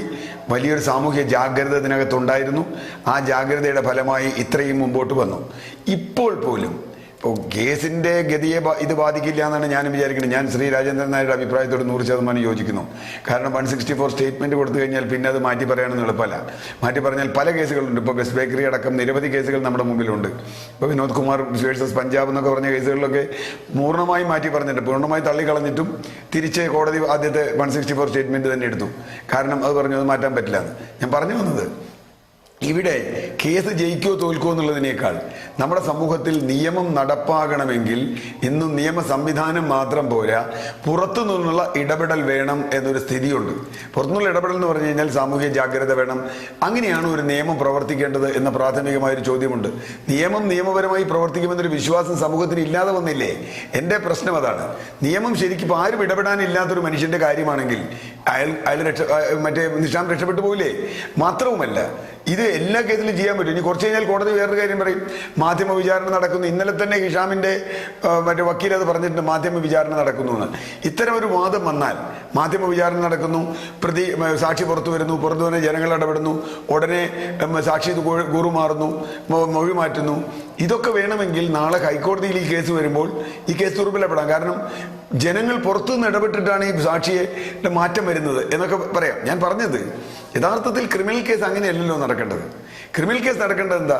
സത്യത്തിന്റെ ബിയോണ്ട് റീസണബിൾ ഡൗട്ട് എന്നാണ് ക്രിമിനൽ കേസിന്റെ തത്വം. എന്ന് പറഞ്ഞാൽ ഇതിൽ എന്തെങ്കിലും കൺഫ്യൂഷൻ ഉണ്ടാക്കാൻ പറ്റിയാൽ ക്രിമിനൽ കേസിൽ പ്രതിക്ക് രക്ഷപ്പെടാൻ വകുപ്പുണ്ടെന്ന് അർത്ഥം. അത് ഈ കോടതിയിൽ വേണമെന്നില്ല. ഈ കോടതി ചിലപ്പോൾ ശിക്ഷിക്കപ്പെട്ടേക്കാം. പക്ഷെ മേൽക്കോടതിയിൽ ചെല്ലുമ്പോൾ ഈ പ്രതി ഇത് മാറ്റിയതിന് കാരണം ഇങ്ങനെ ചില സംഗതികളാണ് എന്ന രൂപത്തിൽ വരാം. മറ്റൊരു കാര്യം, എൻ്റെ ഏറ്റവും പ്രധാനപ്പെട്ട പേടി അതല്ല, ഇത്രയ്ക്ക് മാധ്യമ ശ്രദ്ധയോ സാമൂഹ്യ ശ്രദ്ധയോ കിട്ടിയില്ലെങ്കിൽ ഒരു ക്രിമിനൽ കേസിലെ ശക്തനായ ഒരു പ്രതിക്ക് സുഖമായി രക്ഷപ്പെടാന്നല്ലേ ഇത് കാണിക്കണേ? അത് എന്തൊരു ഉറപ്പാ നൽകുന്നത്? നിയമത്തിൽ മനുഷ്യന് വിശ്വാസമില്ലെങ്കിൽ അതാണ് ഞാൻ തിരിച്ചു വരാം താങ്കളിലേക്ക്. ശ്രീ CR നീലകണ്ഠൻ, ശ്രീ ജേക്കബ് പുന്നൂസ്, സാമൂഹ്യ ജാഗ്രത, പോലീസിന്റെ ശക്തമായിട്ടുള്ള ഇടപെടൽ, മാധ്യമങ്ങളടക്കമുള്ളവയുടെ സജീവമായിട്ടുള്ള പിന്തുടരൽ, ഇതൊക്കെ ഉണ്ടായിരുന്നത് കൊണ്ട് നിസാമിന്റെ കേസ്, ചന്ദ്രബോസ് വധക്കേസ് ഇങ്ങനെ വരെ എത്തി. പക്ഷെ അപ്പോൾ പോലും അതിന്മേൽ ഇങ്ങനെയുള്ള ഒരു സമ്മർദ്ദം നടത്താൻ പണം ബലമുള്ള ബന്ധുക്കൾക്ക് കഴിഞ്ഞു എന്ന് വരുന്നത് എത്രമേൽ ആശങ്കാജനകമാണ്. ഇതിപ്പോൾ നോക്കൂ, ഞാൻ രാത്രി ജോലിക്ക് പോകുന്നയാളാണ്, എൻ്റെ വീട്ടിൽ ഭാര്യയും മക്കളും മാത്രമേ ഉള്ളൂ, അവരെ കൊന്നുകളയും എന്ന് പറഞ്ഞാൽ ഞാൻ എന്താണ് ചെയ്യേണ്ടത് എന്ന് ഒരു നിസ്സഹായനായ മനുഷ്യൻ ചോദിക്കുന്ന സാഹചര്യമുണ്ട്. ഇതേ കാര്യം അതിശയോക്തിപരമെന്ന് തോന്നാമെങ്കിൽ പോലും പല സിനിമകളിലും നോവലുകളിലുമൊക്കെ കാണുന്നത് പോലെ അവയൊക്കെ കാൽപ്പനികമായിട്ടുള്ള അല്ലെങ്കിൽ എഴുതി വെച്ചത് കാര്യങ്ങൾ മാത്രമല്ല എന്ന തോന്നലുണ്ടാക്കുന്നത് പോലെ പോലീസിനും ഉണ്ടാകുമല്ലോ കുടുംബം. നിങ്ങളെ ഞങ്ങൾ ഭീഷണിപ്പെടുത്തി കൊന്നുകളയുമെന്നൊക്കെ പറഞ്ഞാൽ ഏത് വിധത്തിലും പോലീസും നിയമ സംവിധാനങ്ങളും അതിനകത്തുള്ള ഒറ്റക്കൊറ്റക്കുള്ള വ്യക്തികളുമെല്ലാം വഴങ്ങിക്കൊടുത്തു കഴിഞ്ഞാൽ ഇത്തരക്കാരുടെ വാഴ്ച വളരെ എളുപ്പത്തിൽ നടക്കുകയില്ലേ? ഇത് ഇത്രമേൽ പ്രമാദമായ കേസിൽ ഇങ്ങനെയൊക്കെ സംഭവിച്ചിട്ടുണ്ടെങ്കിൽ ഇതിനൊരു അവസാനം ഉണ്ടാവുക എങ്ങനെയാണ്? ഒരു ജനാധിപത്യത്തിൽ നിയമം നടപ്പാക്കേണ്ടത് പോലീസ് ഒറ്റയ്ക്കല്ല. ഒരു ജനാധിപത്യ വ്യവസ്ഥയിൽ പോലീസും ജനങ്ങളും കൂടി നിരന്തരമായി രാപകലില്ലാതെ സഹകരിച്ചിട്ടാണ് ആ രാജ്യത്തെ നിയമവ്യവസ്ഥ സംരക്ഷിക്കപ്പെടേണ്ടത്. ഇത് നമ്മൾ ആവർത്തിച്ച് ചർച്ച ചെയ്തിട്ടുള്ള കാര്യമാണ്. അതുകൊണ്ട് പോലീസിന് വലിയ പങ്ക് വഹിക്കാനുണ്ട്, ജനങ്ങൾക്കും അതുപോലൊരു പങ്ക് വഹിക്കാനുണ്ട്. ഇതെല്ലാം ഉണ്ടായിട്ടും പണമുള്ളവരും മാഫിയകളും ഒക്കെ സാക്ഷികളെ സ്വാധീനിക്കാനും കുറ്റകൃത്യങ്ങൾ ചെയ്യാനും ഒക്കെ ശ്രമിക്കും. അതിനെയൊക്കെ ജാഗരൂകമായി സക്സസ്ഫുള്ളായിട്ട് ചെറുക്കുന്നതിലാണ് നമ്മുടെ ജനാധിപത്യത്തിൻ്റെ മൂല്യവും നിലനിൽപ്പും വിലയും എല്ലാം നിലനിൽക്കുന്നത്. അപ്പോൾ ആ രീതിയിലാണ് നമ്മൾ മുമ്പോട്ട് പോകേണ്ടത്. ഇവിടെ തന്നെ നമുക്ക് വളരെ വളരെ വിചിത്രമായൊരു സംഗതി സംഭവിച്ചിട്ടുണ്ട്. ഒരു സാക്ഷി അയാൾക്ക് പ്രതിയിടുക ഇന്ന് കാറ്, ഇപ്പോൾ ഇന്നിതാ മരിച്ചുപോയ ആളുടെ ബന്ധുക്കളിൽ നിന്ന് മാല. അപ്പോൾ ഒരു സൈഡിൽ നിന്ന് കാറും പണവും മറ്റൊരു സൈഡിൽ നിന്ന് മാലയും മറ്റും സ്വീകരിക്കുക എന്നുള്ള വളരെ വൈരുദ്ധ്യാത്മികമായ ഒരു സിറ്റുവേഷൻ ഇപ്പോൾ ഉണ്ടായിട്ടുണ്ട്. കാരണം നമ്മൾ കോടതിയിൽ ഇയാൾ മൊഴി മാറ്റി, ഇന്നലെ മാറ്റി, ഇന്ന് വീണ്ടും മാറ്റി. എനിക്ക് സംശയമുള്ളത് ഇന്നിപ്പോൾ മാറ്റി പറഞ്ഞത് തന്നെ ഇന്നലെ ഉണ്ടായ കാര്യത്തിലുള്ള കടുത്ത ശിക്ഷ ഒഴിവാക്കാൻ വേണ്ടി ഇയാളുടെ പരിശ്രമമാണോ എന്ന് വരെ സംശയിക്കേണ്ടിയിരിക്കുന്നു. അതുകൊണ്ട് നേരത്തെ അഡ്വക്കേറ്റ് രാജേന്ദ്രൻ പറഞ്ഞതുപോലെ ഇയാൾക്ക് ഇന്നലെ ഇയാൾ ചെയ്ത പ്രവൃത്തിക്ക് അങ്ങേയറ്റം കടുത്ത ശിക്ഷ നൽകേണ്ടതാണ്. അയാൾക്ക് മാലയല്ല കൊടുക്കേണ്ടത്, അയാൾക്ക് ഇന്നലെ ചെയ്ത പ്രവൃത്തിക്ക് കടുത്ത ശിക്ഷ നൽകേണ്ട രീതിയിലുള്ള ഒരു ജാഗരൂകമായ അന്വേഷണം. നേരത്തെ പറഞ്ഞതിനോട് ഞാൻ യോജിക്കുകയാണ്. ഒരാൾ ജയിലിൽ കിടക്കുന്ന ആൾക്ക് ജയിലിൽ നിന്ന് പുറത്തേക്ക് എങ്ങനെ കമ്മ്യൂണിക്കേറ്റ് ചെയ്യാൻ സാധിച്ചു, അതിനെക്കുറിച്ച് അന്വേഷിക്കേണ്ടതാണ്. അപ്പോൾ അതിനെ സംബന്ധിച്ച് ജാഗരൂകമായ അന്വേഷണം, ഈ മൊഴി മാറ്റി പറയുന്നവർക്ക് കടുത്ത ശിക്ഷ വാങ്ങി നൽകാനുള്ള ഇഫക്റ്റീവായിട്ടുള്ളൊരു സംവിധാനം അത് ഉണ്ടായെങ്കിൽ മാത്രമേ നീതിന്യായ വ്യവസ്ഥയ്ക്ക് നിലനിൽക്കാൻ സാധിക്കൂ. അതങ്ങനെ ഉണ്ടായിരിക്കുമ്പോൾ തന്നെ പക്ഷേ ശ്രീ ജേക്കബ് പുന്നൂസ്, ഈ ഒരു സാഹചര്യത്തെ മുൻകൂട്ടി കാണുക എന്നതുകൂടെ നമ്മുടെ സംവിധാനങ്ങൾ, പോലീസും നിയമവ്യവസ്ഥയും അടക്കമുള്ള സംവിധാനങ്ങൾ കാണേണ്ടതായിരുന്നില്ലേ? എന്ന് വെച്ചാൽ പ്രമാദമായ കേസാണ്, ഇത്രമേൽ സ്വാധീനശേഷി ഉണ്ടാക്കാൻ പറ്റുന്ന പണക്കാരനാണ് പ്രതി, അയാൾക്ക് വലിയ ബന്ധുബലമുണ്ട്, അവരും പണക്കാരാണ്, ഏത് നിലക്കും ആളുകളെ സ്വാധീനിച്ചേക്കാം. അതുകൊണ്ട് ഒന്നാം പ്രതി, ഏറ്റവും പ്രധാനപ്പെട്ട പ്രതിയായിരിക്കുന്ന ആളുകൾ, ഏറ്റവും മൂല്യമുള്ള മൊഴിയുടെ ഉടമസ്ഥനായിരിക്കുന്ന ആൾക്ക് ആളുടെ നീക്കങ്ങൾ ശ്രദ്ധിക്കേണ്ടതുണ്ട് എന്ന കാര്യം കൂടെ നമ്മുടെ സംവിധാനങ്ങൾ പാലിക്കേണ്ടതായിരുന്നില്ലേ? അത് വീഴ്ചയല്ലേ? അത് വീഴ്ചയല്ല. കാരണം ജയിലിൽ കിടക്കുന്ന ഒരാളെ നിരീക്ഷിക്കാനുള്ള യാതൊരുവിധമായ അവകാശവും പോലീസിനില്ല. കാരണം ജയിലിലുള്ള ഒരാൾ ജുഡീഷ്യൽ കസ്റ്റഡിയിലാണ്. ജയിലിൽ DGP ആയിരിക്കുമ്പോൾ ഞാൻ പോലും ജയിലിൽ പോകണമെന്നുണ്ടെങ്കിൽ ബാക്കി ആരുടെങ്കിലും അനുവാദം വേണം. ഇതാണ് ജയിലിലെ സ്ഥിതി. ഇപ്പോൾ പോലീസിന് യഥേഷ്ടം കടന്നു ചെല്ലാവുന്ന ഒരു സ്ഥലമാണ് ജയിൽ എന്നുള്ളൊരു നിർദ്ധാരണയുണ്ട്. ജയില് പോലീസിൻ്റെ ഒരു നിയന്ത്രണത്തിലുള്ള സ്ഥലമല്ല. അപ്പോൾ അതൊരു പ്രധാനപ്പെട്ട ഒരു കാര്യമാണ്. ഈ ജാഗ്രത, ഒരു കാര്യം മുൻകൂട്ടി കാണാൻ ശ്രമിക്കണം, മുൻകൂട്ടി കാണാൻ പരിശ്രമിച്ചുകൊണ്ടേയിരിക്കണം, ഇത് ശരിയാണ്. പക്ഷേ പല സന്ദർഭങ്ങളിലും എന്തെല്ലാം മുൻകൂട്ടി കണ്ടാലും നമുക്ക് നിയമപരമായി നമുക്ക് മേധാശക്തി ഇല്ലാത്ത ഒരു സംഗതി, നമുക്ക് മുൻകൂട്ടിയുള്ള സംശയങ്ങൾ ഉണ്ടെങ്കിൽ പോലും ആ സംശയങ്ങൾ ഉള്ള കാര്യം സംഭവിക്കാതിരിക്കാൻ പ്രവർത്തിക്കാൻ ചിലപ്പോൾ നമുക്ക് സാധ്യമായിരിക്കും. തീർച്ചയായും ശ്രീ ജേക്കബ് പുന്നൂസ്, പക്ഷേ നമുക്ക് ജയിലിൽ പോയി നിസാമിന്റെ നീക്കങ്ങളെ നിരീക്ഷിക്കാൻ പറ്റുകയില്ല എന്ന് സമ്മതിക്കുമ്പോൾ തന്നെ ദുർബലനായ ഒരു സാക്ഷിയാണ്, സാധാരണ ജോലി ചെയ്യുന്നൊരു സാക്ഷിയാണ്, അയാളെ ഭീഷണിപ്പെടുത്തിയേക്കാം, അയാൾക്ക് മേൽ പണത്തിന്റെ പ്രലോഭനം ഉണ്ടായേക്കാം, അയാളെ നിരീക്ഷിക്കേണ്ടതുണ്ട് എന്ന് കൂടെ കാണേണ്ടതായിരുന്നില്ലേ പോലീസ്? അതിനും തടസ്സമുണ്ടാകുമോ? ഈ സാക്ഷികളെ നിരീക്ഷിക്കുന്നതിനും, ഉദാഹരണത്തിന് ഒരു കോടതിയിൽ ഒരു സാക്ഷി പോകുമ്പോൾ ആ സാക്ഷി സ്വതന്ത്രമായിട്ട് കോടതിയിൽ പോകണമെന്നുള്ളതാണ് നിയമത്തിലെ സങ്കല്പം. ആ സാക്ഷിയെ പോയി പോലീസ് സാക്ഷിമൊഴി പഠിപ്പിക്കുക എന്നുള്ളത് ശരിയായിട്ടുള്ള സംഗതിയല്ലെന്ന് വക്കീലന്മാർ തന്നെ പറയും. അപ്പം ഈ സാക്ഷിയെപ്പോലും, സാക്ഷിയുടെ സ്വാതന്ത്ര്യത്തിൽ പോലും പോലീസ് ഇടപെടാൻ പാടില്ല എന്നുള്ളതാണ് ജനാധിപത്യ നിയമവ്യവസ്ഥയിലെ വളരെ ഉദാത്തമായ ഒരു സങ്കല്പം. അപ്പോൾ അതൊക്കെ നമ്മൾ മനസ്സിലാക്കണം. അതിന് പലപ്പോഴും പോലീസ് അതീവ താല്പര്യമെടുത്ത് സാക്ഷികളെയൊക്കെ പോലീസിൻ്റെ ഭാഗം പറയാൻ വേണ്ടി സ്വാധീനിക്കുന്ന ഒരു പതിവ് ഇവിടെയുണ്ട്. അത് പണ്ട് തൊട്ടേ നിലവിലിരിക്കുന്നതാണ്. അതുപോലും ശരിയല്ല എന്ന് വിമർശിക്കുന്ന നിയമവിദഗ്ധരുണ്ട്. അപ്പോൾ ആ ഒരു സാഹചര്യം നമ്മൾ പരിശോധിക്കണം. സ്വതന്ത്രനായ ഒരു മനുഷ്യൻ്റെ പൗരസ്വാതന്ത്ര്യത്തിൽ ഇടപെടാൻ പോലീസിന് പരിമിതികളുണ്ട്. ഒരുപക്ഷെ ഈ അനൂപ് പരാതി പറഞ്ഞിരുന്നെങ്കിൽ, എന്നെ ഭയപ്പെടുത്തുന്നു, എന്നെ ഭീഷണിപ്പെടുത്തുന്നു, ഇന്ന് ഇയാൾ കോടതി പറഞ്ഞ കാര്യങ്ങൾ ഇന്നലെയോ മിനിഞ്ഞാന്നോ 4-ാം നാളോ അയാൾ ഏതെങ്കിലും പോലീസ് ഉദ്യോഗസ്ഥരോട് പറഞ്ഞിരുന്നെങ്കിൽ അതിൽ പോലീസ് നടപടി എടുക്കണമായിരുന്നു. പക്ഷെ അങ്ങനെ അയാൾ പറയാത്തിടത്തോളം കാലം ചാടിക്കേറി ഇയാളെ ഭീഷണിപ്പെടുത്തുന്നു, ഇയാളെ ജയിലിലിടാനോ ഇയാളെ വീട്ടുതടങ്കിൽ വെക്കാനോ ഇയാളുടെ ഫോൺ ടാപ്പ് ചെയ്യാനോ ഒന്നും പോലീസിന് അധികാരമൊന്നുമില്ല. തീർച്ചയായും ഞാൻ ഇടപെടുകയാണ്. Shri Jacob Shri V S Sunilkumar CPI നേതാവ്, അദ്ദേഹം ടെലിഫോൺ ലൈനിലുണ്ട്. ശ്രീ വി എസ് സുനിൽകുമാർ, രാഷ്ട്രീയ പാർട്ടികൾക്ക്, അതിൻ്റെ നേതാക്കൾക്ക്, രാഷ്ട്രീയ നേതൃത്വത്തിന് ഒന്നും യാതൊരു പഞ്ഞവുമില്ലാത്ത നാടാണ്. രാഷ്ട്രീയ നേതൃത്വത്തിനും പാർട്ടികൾക്കും വലിയ സ്വാധീനശേഷി ഉണ്ട് ഈ സമൂഹത്തിലാകെ തന്നെയും. വലിയ പ്രമാദമായ കേസായിരുന്നു, മാധ്യമങ്ങളടക്കമുള്ള പിന്നാലെ കൂടിയ കേസാണ്. പക്ഷെ അവിടെ ഒരു ഒന്നാം സാക്ഷിക്ക്, പ്രധാനപ്പെട്ട സാക്ഷിക്ക് സമ്മർദ്ദത്തെ തുടർന്ന് മൊഴി മാറ്റേണ്ടി വന്നു, വീണ്ടും മാറ്റേണ്ടി വരുന്ന സാഹചര്യം എന്തുകൊണ്ടാണ് അങ്ങനെ ഉണ്ടായത്? ആരുടെ വീഴ്ചയാണ്? അല്ല, ഇതില് സാക്ഷിയെ മൊഴി മാറ്റാൻ വേണ്ടി പ്രേരിപ്പിച്ചത് പ്രതിയും പ്രതിയുടെ ബന്ധുക്കളുമാണ്. കാരണം അവർ അതീവ സമ്പന്നരായ ആൾക്കാരാണ്. ഈ പ്രതി അടക്കമുള്ള ആളുകളെ കൂറുമാറാൻ പോകുന്നു എന്നതിന്റെ സംബന്ധിച്ചുള്ള രഹസ്യ വിവരം ഇവരെ കിട്ടിയ ഉടനെ തന്നെ പ്രോസിക്യൂഷൻ മുഖാന്തരം പോലീസ് കമ്മീഷണർക്ക് നേരത്തെ തന്നെ പരാതി കൊടുക്കുന്നതാണ്. പ്രോസിക്യൂഷൻ അഡ്വക്കേറ്റ് ഉദയ ഭാനു ചില നമ്പറിൽ നിന്നും ഇവരെ പ്രതി ഈ സാക്ഷികളെ സ്വാധീനിക്കാൻ ശ്രമിക്കുന്നതായിട്ടും ചില സാക്ഷികൾ കോടിക്കണക്കിന് രൂപയ്ക്ക് പർച്ചേസ് ചെയ്യുന്നതായിട്ടുള്ള രഹസ്യമായിട്ടുള്ള വിവരങ്ങൾ കിട്ടിയിട്ടുണ്ട്. ആ വിവരങ്ങൾ പ്രോസിക്യൂഷൻ അറിയിക്കുകയും പ്രോസിക്യൂഷൻ പോലീസ് അറിയിക്കുകയും ചെയ്തിട്ടുണ്ട്. പോലീസ് തടയാൻ വേണ്ടി ശ്രമം നടത്തിയിട്ടുണ്ടെന്നാണ് ഞാൻ മനസ്സിലാക്കുന്നത്. പക്ഷേ അതിനെയും മറികടന്നുകൊണ്ട് ഈ രീതിയിലേക്ക് പണം കൊടുത്തുകൊണ്ട് മാറി. ഇന്നലെ സത്യം പറഞ്ഞാൽ ഇന്ന് കോടതിയിൽ ഈ സാക്ഷി മൊഴി മാറ്റി പറയാനിടയ്ക്ക് സാഹചര്യം കേരളത്തിലെ ജനങ്ങളുടെ ഇടപെടലാണ്. ജനവികാരം, ജനരോഷവും തങ്ങൾക്കെതിരായി തീരുമെന്നും തനിക്ക് ശിഷ്ടജീവിതം പോലും ജീവിക്കാൻ പറ്റാത്ത വിധത്തിലുള്ള പ്രതിഷേധം ഉണ്ടാവുകയും ചെയ്യും എന്ന ഭയം, നീതിന്യായ വ്യവസ്ഥയോടുള്ള ഭയത്തേക്കാൾ കൂടുതൽ ജനങ്ങളോടുള്ള ഭയം ഇവിടെ ഉണ്ടായി എന്നുള്ളതാണ്. സത്യത്തിൽ അത് നീതിന്യായ വ്യവസ്ഥയോടുകൂടി ഭയമായി നമുക്ക് വ്യാഖ്യാനിക്കാം. കാരണം ഈ വിഷയത്തിൽ ഈ സാക്ഷിക്ക് രക്ഷപ്പെടാൻ കഴിയില്ല. നിലവിലുള്ള നിയമപ്രകാരം 164 സ്റ്റേറ്റ്മെന്റ് മാറ്റി പറഞ്ഞാൽ അയാൾക്ക് വലിയ തടവ് ശിക്ഷ കിട്ടാവുന്ന ഒരു ശിക്ഷ കിട്ടാനിടയുണ്ട്. ഇവിടെ സംഭവിച്ചിരിക്കുന്ന ഇന്നലെയുമായി സംഭവിച്ചിരിക്കുന്ന കാര്യത്തിൽ തുടർന്ന് സ്വാഭാവികമായിട്ട് ഒന്നാം സാക്ഷി മാത്രമല്ല മറ്റുള്ള സാക്ഷികളെയും സ്വാധീനിക്കാൻ ഈ ശക്തി പറയുന്ന പ്രതിയുടെ ബന്ധുക്കൾ ശ്രമിച്ചിട്ടുണ്ടാവുന്ന കാര്യം ഒരു സംശയം. അപ്പോൾ ഇങ്ങനെ ഒരു സംഭവം ഉണ്ടായതിനു ശേഷം മറ്റ് സാക്ഷികൾ കൂടി കുറ്റമാറാനിടയുള്ള സാക്ഷികൾ കൂടി ഒരു സാക്ഷിയാണ്. ഇത് കേരളത്തിലെ ജനങ്ങൾക്ക് വെറുതെ വിടാൻ പോകുന്നില്ല. നീതിന്യായ വ്യവസ്ഥയെ കബളിപ്പിച്ചാലും പണം കൊടുത്ത് വാങ്ങിയാലും ജനവികാരത്തിൽ പണം കൊടുത്ത് വാങ്ങാൻ കഴിയില്ല എന്നുള്ളൊരു വികാരം നാട്ടിലുണ്ടായിട്ടുണ്ട്. ഇത് ഒരു നല്ല കാര്യമാണെന്നാണ് ഞാൻ വിചാരിക്കുന്നത്. ഇവിടെ മറ്റു പല പാനലിസ്റ്റുകൾ സൂചിപ്പിച്ച പോലെ ഇങ്ങനെ സാക്ഷികൾ കൂറുമാറുന്ന രീതിയിലേക്ക് പോകുന്ന ഒരു സമ്പ്രദായം നമ്മുടെ നാട്ടിലുണ്ടായി കഴിഞ്ഞാൽ നീതിന്യായ വ്യവസ്ഥയ്ക്ക് പിന്നെ നിലനിൽപ്പുണ്ടാവുമെന്ന് ആരും വിചാരിക്കുന്ന. തീർച്ചയായും വളരെ നന്ദി ശ്രീ വി എസ് സുനിൽകുമാർ ഇടപെടുന്നതിൽ. ക്ഷമിക്കണം എന്നോട്. വളരെ നന്ദി ശ്രീ ജേക്കബ് പുന്നൂർ, ശ്രീ രാജേന്ദ്രൻ നായർ, ശ്രീ CR നീലകണ്ഠൻ, ശ്രീ ധനേഷ്. ഞാൻ ചർച്ചയിലേക്ക് തിരിച്ചു വരാം. അല്പസമയം കൂടെ 4 അതിഥികളെയും ചർച്ചയിലേക്ക് ലഭ്യമാകേണ്ടതുണ്ട്. വളരെ ചെറിയ ഇടവേളയ്ക്ക് ശേഷം തിരിച്ചു വരാം.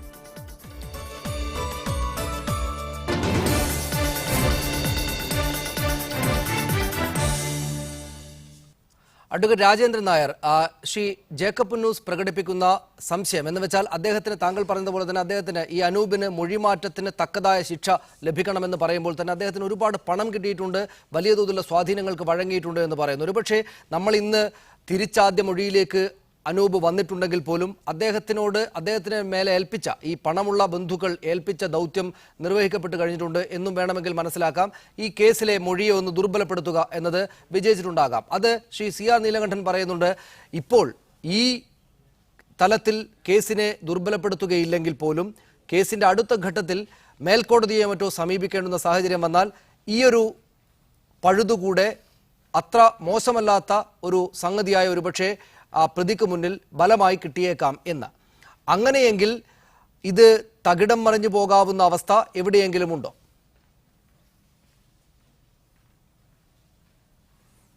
സനീഷ്, ഈ അനൂപ് മജിസ്ട്രേറ്റ് മുമ്പാകെ കൊടുത്ത മൊഴി മാറ്റാൻ വേണ്ടി പ്രതി ബന്ധുക്കൾ മുഖാന്തരം പ്രേരണ ചെലുത്തി, പണം കൊടുത്തു, ഭീഷണിപ്പെടുത്തി. ഇന്നലെ അയാൾ മൊഴി മാറ്റുകയും ചെയ്തു. ഇന്നലെ തന്നെ അയാളുടെ കുറ്റകൃത്യം പരിപൂർണമാണ്. അയാളുടെ മാത്രം കുറ്റകൃത്യമല്ല, ഇതിന് പ്രേരിപ്പിച്ച ഈ ജയിലിൽ കിടക്കുന്ന പ്രതി ഉൾപ്പെടെ ഉള്ളവരെ പ്രേരണാ കുറ്റത്തിന് 109 വകുപ്പ് അനുസരിച്ചോ ഗൂഢാലോചന കുറ്റത്തിന് 120B അനുസരിച്ചോ ഒക്കെ കൃത്യമായിട്ട് ഈ 7 കൊല്ലം വരെ ശിക്ഷിക്കാവുന്ന കുറ്റം ഇവരെല്ലാം ചെയ്തു കഴിഞ്ഞു. ഇനി ആ ഗൂഢാലോചനയിലും മറ്റും പ്രേരണയ്ക്കും മറ്റും ഏതൊക്കെ പോലീസ് ഉദ്യോഗസ്ഥന്മാർ, ഏതൊക്കെ വക്കീലന്മാർ, ഏതൊക്കെ ജയിൽ ഉദ്യോഗസ്ഥന്മാർ ഇടപെട്ടിട്ടുണ്ട് എന്ന് വിശദമായിട്ടൊന്ന് അന്വേഷിക്കാൻ ഇവിടുത്തെ സംവിധാനം തയ്യാറാകുകയാണെങ്കിൽ ഇത്തരം കാര്യങ്ങൾ കൂടുതൽ ആവർത്തിക്കാതിരിക്കും. മറ്റൊരു കാര്യം കൂടെ ശ്രദ്ധിക്കണം. ഈ കേസിൽ ഈ പോലീസ് ഉദ്യോഗസ്ഥന്മാർ വളരെ പരിശ്രമിച്ച് നല്ല തെളിവ് ഷട്ട് ഔട്ട് ചെയ്തില്ലേ? അതായത് 15 ദിവസമെങ്കിലും ആശുപത്രിയിൽ കിടന്ന ബോധമുള്ള മരിച്ചുപോയ ചന്ദ്രബോസിൻ്റെ മരണമൊഴി രേഖപ്പെടുത്താൻ നമ്മുടെ ചുറിയുറുക്കുള്ള പോലീസ് സംവിധാനം, അന്വേഷണ ഉദ്യോഗസ്ഥന്മാർ തയ്യാറായില്ല. അവിടെ ഇടപെട്ട പോലീസ് ഉദ്യോഗസ്ഥനെ പിന്നെ മാറ്റുകയും എന്തൊക്കെയോ തർക്കങ്ങളൊന്നുണ്ടായി, എനിക്ക് വിശദവിവരങ്ങൾ അറിയില്ല. എങ്കിലും നമ്മൾ ഇപ്പോൾ വിശ്വസിക്കാൻ ശ്രമിക്കുന്നത് പോലെ പോലീസ് കൃത്യമായിട്ട് ചെയ്തു എന്ന് വിശ്വസിക്കാൻ എനിക്ക് തരമില്ല. കൃത്യമായി ചെയ്യാതിരിക്കാൻ അവർ പ്രാരംഭത്തിൽ ശ്രമിച്ചു. ആ ശ്രമം പൂർണ്ണമായി വിജയിക്കാത്തതുകൊണ്ട് അത് കൃത്യമല്ലാതെ എങ്ങനെങ്കിലും ഈ പണച്ചാക്കിനെ രക്ഷപ്പെടുത്തി അതിൻ്റെ പങ്ക് പറ്റാൻ എല്ലാവരും പരിശ്രമിക്കുന്നു. അതിൽ വീണുപോയി പാവപ്പെട്ട ഒരു സാക്ഷി. പക്ഷേ കുറ്റം ചെയ്തതിന് ശേഷം പിന്നീട് പശ്ചാത്തപിച്ചതുകൊണ്ട് ചെയ്ത കുറ്റത്തിൻ്റെ ശിക്ഷ ഇല്ലാതാകുന്നതായിട്ട് നിയമത്തിൽ വ്യവസ്ഥയില്ല. ഇവിടെ പശ്ചാത്തപിച്ചാൽ അദ്ദേഹത്തിൻ്റെ ആത്മശാന്തിക്ക് അത് കൊള്ളാം എന്നുള്ളതല്ലാതെ കുറ്റക്കാരെ ശിക്ഷിക്കാനുള്ള, അവർക്കതിനെ നടപടിയെടുക്കാനുള്ള നിയമ സംവിധാനത്തിൻ്റെ ബാധ്യത അതുകൊണ്ട് ഇല്ലാതാകുന്നില്ല. ഞാൻ മനസ്സിലാക്കിയെടുത്തോളം പോലീസ് ഇന്നലെ തന്നെ കംപ്ലയിൻറ്റ് കൊടുത്തിരുന്നു, അത് ഇന്ന് പിൻവലിച്ചു. ഇനിയും നാളെ വിശദമായിട്ട് വേറെ കൊടുക്കുമായിരിക്കും. ഇതെല്ലാം സമഗ്രമായിട്ട് പരിശോധിക്കേണ്ട. മറ്റൊരു കാര്യം കൂടെ സൂചിപ്പിക്കാം. ഇവിടെ ജസ്റ്റിസ് കെ ടി തോമസും ഒക്കെ ഉൾപ്പെട്ട് ഈ വിഷയത്തിൽ ഒരുപാട് പഠിച്ച റിപ്പോർട്ടുകളൊക്കെ വന്നിട്ടുണ്ട്.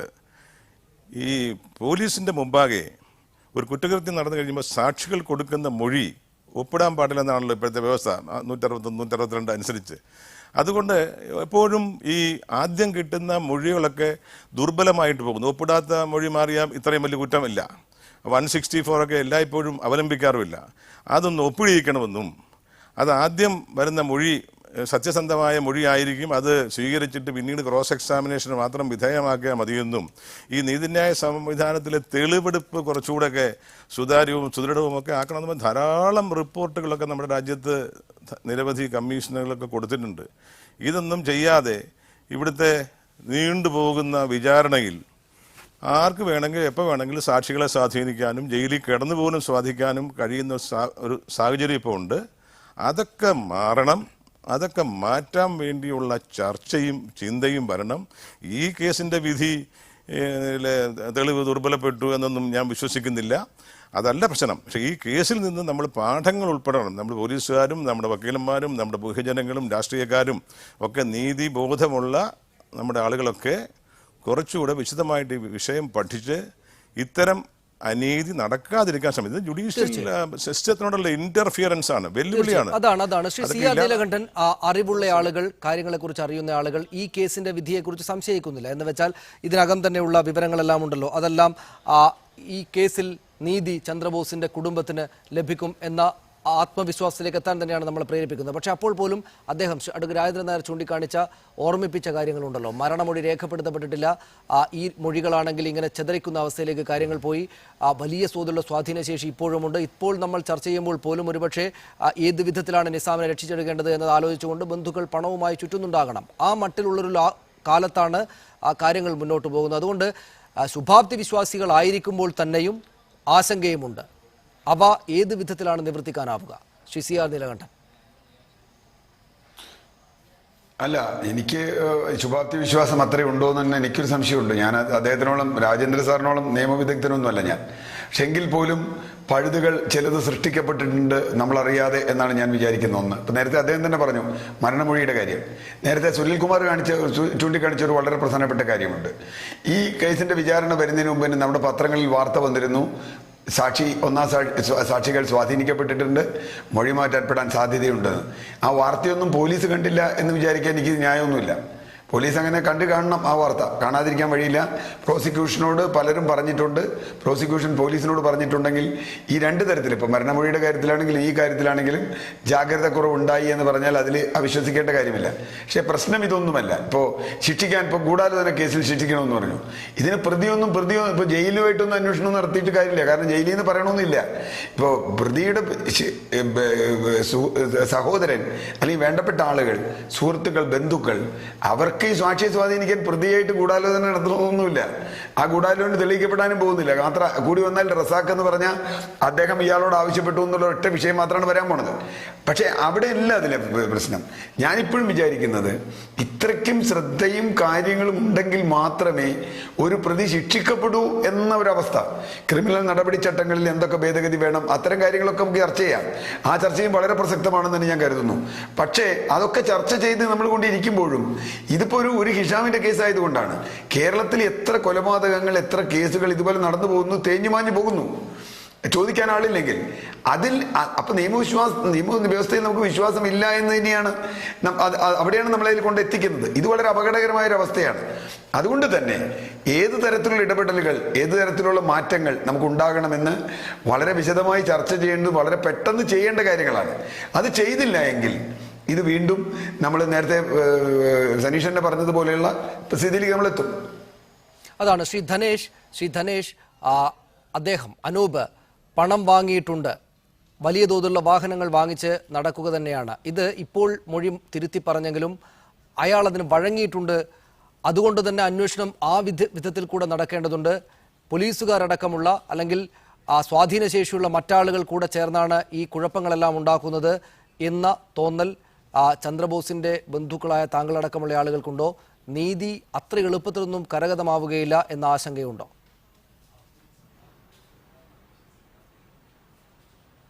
ഞങ്ങൾക്ക് ആ ആശങ്കയുണ്ട്. എന്നിരുന്നാൽ പോലും സാക്ഷികളെ സ്വാധീനിക്കപ്പെടുന്ന വിവരം നമ്മൾക്ക് ആദ്യമേ അറിയാമായിരുന്നെങ്കിലും നമ്മളത് പ്രോസിക്യൂഷനെ അറിയിക്കുകയും പോലീസ് അതിന്റെ കൂടെ ജാഗ്രത പുലർത്തുകയും ഈ സാക്ഷിമൊഴികളെ എല്ലാവരെയും പോലീസ് നിരീക്ഷണത്തിലായിരുന്നു. ഈ സാക്ഷിമൊഴികൾ അവസാന നിമിഷം വരെ പ്രോസിക്യൂഷന്റെ അടുത്ത് കറക്റ്റായിട്ടാണ് സാക്ഷിമൊഴികളും കാര്യങ്ങളൊക്കെ ആയിട്ട് പഠിച്ചു പോന്നിരുന്നത്. പക്ഷെ ഇങ്ങനെ ഒരു സാക്ഷിമൊഴി തിരുത്തി പറയുമെന്നുള്ള പ്രോസിക്യൂഷനോ അതോ പോലീസിനോ അറിയുമായിരുന്നില്ല. ഇതൊന്നും പോലീസിന്റെ വീഴ്ചയായിട്ട് നമ്മൾ കരുതുന്നില്ല. പോലീസ് ഈ കേസിന്റെ പിന്നാലെ ഉറക്കമിളച്ച് നല്ല രീതിയിൽ പ്രവർത്തിക്കുന്നുണ്ട്. അത് ഞങ്ങൾക്ക് ബന്ധുക്കൾക്ക് നന്നായിട്ടറിയാം. ഞങ്ങൾ അവരായിട്ട് ഇടപെടുന്ന കാര്യങ്ങൾ പോലീസ് അധികാരികൾ ഞങ്ങളെ വിളിച്ച് ചർച്ച ചെയ്യുകയും എവിടെയെങ്കിലും ഫോൾട്ട് ഉണ്ടെങ്കിൽ അത് ഞങ്ങൾ തിരുത്തി കൊടുക്കുകയും ചെയ്യുന്ന സാഹചര്യങ്ങൾ ഇപ്പോൾ പല പ്രാവശ്യങ്ങളും ഉണ്ടായിട്ടുണ്ട്. അതുപോലെ തന്നെ പ്രോസിക്യൂഷൻ, അതായത് അഡ്വക്കേറ്റ് ഉദയഭാനു നല്ല രീതിയിലാണ് കേസ് പോകുന്നത്. ഇന്നലെ സാക്ഷിമൊഴി മാറ്റി പറഞ്ഞെങ്കിൽ പോലും അത് നമ്മുടെ കേസിനെ ബാധിക്കില്ല എന്നാണ് തറപ്പിച്ച് നമ്മളോട് ബന്ധുക്കളോട് പ്രോസിക്യൂഷൻ സംസാരിച്ചത്. അതുപോലെ തന്നെ ഈ കേസ് സാക്ഷികൾ മൊഴി മാറ്റി പറഞ്ഞാലും ഈ കേസ് നല്ല രീതിയിൽ തന്നെ നമ്മൾ ജയിച്ചെടുക്കും. അതിനുള്ള സാഹചര്യ തെളിവുകൾ, അതിൻ്റെതായ ശക്തമായ തെളിവുകൾ എല്ലാതും നമ്മുടെ പ്രോസിക്യൂഷന്റെ കയ്യിൽ തീർച്ചയായും സംഭവിക്കട്ടെ. ദിനേശ് ഞാൻ ഇടപെടുകയാണ്. ശ്രീ VS സുനിൽകുമാർ, ഇവിടെ ഒരു ക്രിമിനൽ ആക്ട് നടന്നിട്ടുണ്ടല്ലോ എന്ന് വെച്ചാൽ ഇദ്ദേഹത്തിന്റെ കൊണ്ട് സമ്മർദ്ദം ചെലുത്തി പണം കൊടുത്തോ അല്ലാതെയോ മൊഴി മാറ്റിക്കാനുള്ള ശ്രമം നടന്നിട്ടുണ്ട്. ആളെ കൊല്ലുമെന്ന് പറഞ്ഞ് തന്നെയാണ് ഭീഷണിപ്പെടുത്തിയിരിക്കുന്നത്. അദ്ദേഹം പറയുന്നത് വിശ്വസിക്കാമെങ്കിൽ നമുക്ക് ചെയ്യേണ്ടുന്ന, അതായത് പൊതുസമൂഹം ജാഗ്രതയോടെ പിന്നാലെയുണ്ട്, പക്ഷേ രാഷ്ട്രീയ നേതൃത്വത്തിനൊക്കെ ചെയ്യേണ്ടുന്ന കാര്യങ്ങളില്ലേ? ഇതിന് പിന്നിൽ ആരാണ് പ്രവർത്തിക്കുന്നത് എന്ന് വെച്ചാൽ ചൂണ്ടിക്കാണിച്ചു കൊടുത്ത് നിയമ നടപടികളിലേക്ക് കാര്യങ്ങൾ കൊണ്ടുപോകേണ്ടുന്ന ഉത്തരവാദിത്വം നമ്മുടെ രാഷ്ട്രീയ നേതൃത്വങ്ങൾക്കില്ലേ? ആ സർക്കാർ സംവിധാനങ്ങൾ അടക്കമുള്ളവ അമ്മട്ടിൽ ഗൗരവത്തോടെ കാര്യങ്ങളെ കാണുന്നുണ്ടോ? തീർച്ചയായിട്ടും ഇതിനകത്ത് ഈ സാക്ഷി മാറ്റി പറഞ്ഞു എന്നുള്ളത് കൊണ്ട് മാത്രം ഈ സാക്ഷിക്ക് രക്ഷപ്പെടാൻ കഴിയില്ല. സാക്ഷിക്ക് നല്ല സാക്ഷിയെ സ്വാധീനിക്കാൻ ശ്രമിച്ച ആളുകൾ. കാരണം സാക്ഷി ഒരുപക്ഷെ വ്യക്തിമായിരിക്കാം, പക്ഷെ അങ്ങനെ സാക്ഷിയെ സ്വാധീനിക്കാൻ ശ്രമിച്ചു എന്നൊരു ക്രൈം അവിടെ നടന്നിട്ടുണ്ട്. 164 സ്റ്റേറ്റ്മെന്റ് മാറ്റി പറയാൻ വേണ്ടിയിട്ടുള്ള ഒരു ഇടപെടൽ, അനധികൃതമായ നിയമവിരുദ്ധമായുള്ള ഒരു ഇടപെടൽ നടന്നിരിക്കുന്നു. പണത്തിന്റെയും ഭീഷണിയുടെയും സ്വാധീനം ഉണ്ടായിരിക്കുന്നു. അപ്പൊ സ്വാഭാവികമായിട്ടും മൊഴി മാറ്റി പറഞ്ഞു എന്നുള്ളത് മാത്രം ആ പ്രശ്നം അവസാനിക്കുന്നില്ല. അങ്ങനെ അവസാനിപ്പിക്കുകയാണെങ്കിൽ വീണ്ടും ആവർത്തിക്കപ്പെടും. അതുകൊണ്ട് ഈ കാര്യത്തിൽ നടന്നിരിക്കുന്ന ഇടപെടൽ വളരെ ഗൂഢമായ ആലോചന നടത്തിക്കൊണ്ട് നടന്നിരിക്കുന്ന ഈ നിയമവിരുദ്ധമായ ഇടപെടലിനെതിരായിട്ടുള്ള നിയമ നടപടിയുമായിട്ട് തന്നെ സർക്കാർ മുന്നോട്ട് പോകണം. അത് തീർച്ചയായിട്ടും ഞങ്ങളെപ്പോലുള്ള ആളുകൾ അതിന് പുറകെ നിൽക്കുകയും ചെയ്യും. ഈ വിഷയത്തിൽ ഈ കാര്യത്തിന് ചന്ദ്രബോസിന്റെ പദത്തിൽ നീതി ലഭിക്കുന്നതിന് ആവശ്യമായിട്ടുള്ള ഏതറ്റം വരെയുള്ള കാര്യവും ചെയ്യുന്നതിന് ഇവിടുത്തെ രാഷ്ട്രീയ നേതൃത്വം ഉണ്ടാകുന്ന കാര്യത്തിൽ യാതൊരു സംശയവും. വളരെ വളരെ നന്ദി ശ്രീ വി എസ് സുനിൽകുമാർ. ശ്രീ ജേക്കബ് പുനൂസ്, നമുക്ക് ഈ ചർച്ച അവസാനിപ്പിക്കാം. ചന്ദ്രബോസ് വധക്കേസിൽ എത്ര ജാഗ്രതയോടാണോ പോലീസ് അടക്കമുള്ള സംവിധാനങ്ങൾ പ്രവർത്തിച്ചത്, അതേ ജാഗ്രതയോടെ തന്നെ അന്വേഷിക്കേണ്ടുന്ന ഒരു കേസാണ് ഇദ്ദേഹത്തിന്റെ മൊഴിമാറ്റം എന്നുകൂടെ അഭിപ്രായമല്ലേ പ്രകടിപ്പിക്കപ്പെടേണ്ടത്? കാരണം ഈ മൊഴിമാറ്റവും അത്ര വലിയ തന്നെ കുറ്റകൃത്യമാണ്. ഈ ബന്ധുക്കൾ വലിയ തോതിൽ ക്രിമിനൽ ആക്ടിവിറ്റിയിൽ ഏർപ്പെട്ടുകൊണ്ടിരിക്കുകയാണ്. ഇത്തരം കാര്യങ്ങൾ തുടരാതിരിക്കാൻ, പോലീസ് അടക്കമുള്ള സംവിധാനങ്ങളിൽ വിശ്വാസം ജനങ്ങൾക്ക് നഷ്ടപ്പെടാതിരിക്കാൻ ആ കേസിൽ കൂടെ പൂർണ്ണമായ ജാഗ്രതയും വലിയ അന്വേഷണ ജാഗ്രതയും ഉണ്ടാകേണ്ടതുണ്ട് എന്നല്ലേ മനസ്സിലാക്കേണ്ടത്? ഞാൻ പൂർണ്ണമായിട്ടും യോജിക്കുന്നു സനീഷ്. അതായത് ഈ മൊഴിമാറ്റ കേസ് ഇയാൾ ഇന്ന് മൊഴി മാറ്റിയത് മാറ്റി പറഞ്ഞു എന്നുള്ളത് കൊണ്ട് അവസാനിപ്പിക്കാൻ പാടില്ല. ഈ മൊഴിമാറ്റം, ഇന്നലെ മൊഴി മാറ്റിയത്, അതിനൊരു കേസെടുത്ത് കോടതിയുടെ അനുവാദം വേണം അതിന്, കോടതിയുടെ അനുവാദത്തോടു കൂടി ആ ഒരു കേസെടുത്ത് ആ കേസ് കാര്യമായിട്ട് അന്വേഷിച്ച് അതിൽ പങ്കാളികളും പ്രേരണ ചെലുത്തിയവരുമായ എല്ലാ ആളുകളെയും ശിക്ഷിച്ചാൽ അത് വലിയൊരു അനുഭവ പാഠമായിരിക്കും. അതുപോലെ പോലീസിന് ഏതെങ്കിലും കേസ് അന്വേഷണത്തിൽ പാളിച്ചകൾ ഉണ്ടായിട്ടുണ്ടോ എന്നുള്ള കാര്യം എല്ലാ കേസിൻ്റെയും വിചാരണ വേളയിൽ കോടതികൾ പരിഗണിക്കുന്ന ഒരു കാര്യമാണ്. അതുപോലെ ഈ കേസിൻ്റെ അന്വേഷണത്തിലും ആദ്യ സന്ദർഭങ്ങളിൽ പോലീസിൻ്റെ ഭാഗത്തുനിന്ന് എന്തെങ്കിലും വീഴ്ച ഉണ്ടായിട്ടുണ്ടോ എന്ന് ഈ കേസിൻ്റെ വിചാരണ നടക്കുന്ന ഈ കോടതി വളരെ വിദഗ്ധമായിട്ട് പരിശോധിക്കുകയും അതിനെക്കുറിച്ച് കോടതിയുടെ വിധിയുടെ സമയത്ത് അന്തിമമായിട്ടൊരു അഭിപ്രായം പറയുകയും ചെയ്യും. അപ്പോൾ അതനുസരിച്ച് പോലീസിൻ്റെ നടപടിയെ വിലയിരുത്താവുന്നതുമാണ്. അപ്പോൾ ഇങ്ങനെയുള്ള കാര്യങ്ങൾ മൊഴി മാറ്റി വീണ്ടും മാറ്റി എന്ന് പറഞ്ഞ് ഇയാളൊരു പാവമാണ് എന്ന് വിചാരിച്ച് ഒരു നടപടി എടുക്കാതിരുന്നാൽ അത് ഭാവിയിലേക്കുള്ള വലിയൊരു പ്രേരണയായിരിക്കും. അതിനേക്കാൾ വലുതായിട്ടുള്ളത് പണക്കാരായിട്ടുള്ള ആളുകൾ പണം കൊടുത്ത് സാക്ഷികളെ മാറ്റാം എന്നുള്ള ഒരു ചിന്ത അവരുടെ മനസ്സിൽ രൂഢമൂലമാകാനും ഇതിൽ ഉണ്ടായില്ലെങ്കിൽ അങ്ങനൊരു വിചാരവും ഉണ്ടാകും. അതുകൊണ്ട് തീർച്ചയായിട്ടും ഈ മൊഴിമാറ്റ കേസിൽ വളരെ ശക്തിയായ കേസ് അന്വേഷണവും നടപടികളും ഉണ്ടാകും എന്നുള്ളതാണ് പ്രതീക്ഷ. അതുതന്നെയാണ് വേണ്ടത്. വളരെ വളരെ നന്ദി ശ്രീ ജേക്കബ് പുനൂസ് ഞങ്ങളോടൊപ്പം ഈ ചർച്ചയിൽ സഹകരിച്ചതിന്. ഒപ്പം Shri advocate Rajendran Nair, Shri CR Neelakantan, Shri Dhanesh, Shri VS Sunilkumar ഈ ചർച്ചയിൽ പങ്കെടുത്തതിന് വളരെയധികം നന്ദി. സ്പെഷ്യൽ എഡിഷൻ പൂർണ്ണമാകുന്നു. നമസ്കാരം.